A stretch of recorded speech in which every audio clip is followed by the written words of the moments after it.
It's a soggy morning here at a wild camp that is off-grid, off the road, not in a campground, etc. I was very lucky last night as it was approaching 6 o'clock to locate not only the turnoff that I followed for about a mile, but as I was coming around this pond, which you can now see behind me, I glimpsed an edge of this gravel bar. The opening is just ahead of me, and believe it or not, the trail that I'm going to exit on, the same that I came in on, is just beyond the veg that is rising a few meters away. A few steps through that veg and I'm back on an obvious trail with moto tracks that are coming and going, but only a handful. I was invisible last night, camped up close to these shrubs. I could hear the voices of the men and the women as they rolled past on the motos. There must be a village close by, but folks are also collecting firewood at different junctures along the trail. The sounds here last night were all wild, other than the ones I just described.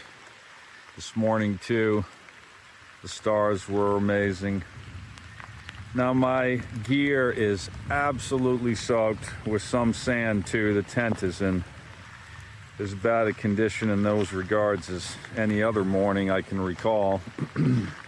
So I'm certainly going to be aiming for an auberge, a guest house that I already have marked on Google Maps, which is good because since I rolled into the Republic of the Congo, I have had no reception despite having an eSIM for this country.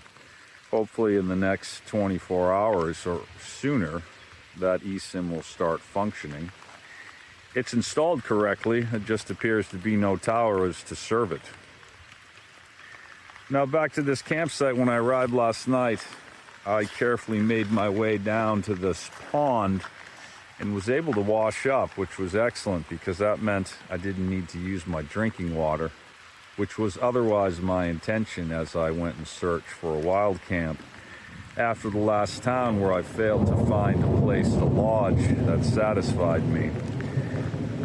However, I'm happy that I did so for some of the reasons already described, the quality of this site. And it pushed me back into my tent. Sometimes we can get too comfortable sleeping indoors, where, by the way, it may not be comfortable at all, especially in the tropics. The power goes out, maybe there's not even a fan in the room, mosquitoes, and on and on. I'm hoping the weather cooperates soon. It's been raining for over 2 hours. I had no option if I wanted to continue today other than to pack up my gear and let it all get soaked in the process.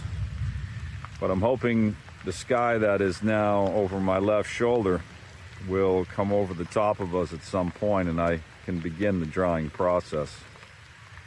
Well, that's it from Gravel Bar Camp in the Republic of the Congo. An exceptional first night, even if it was a bit of a damp morning.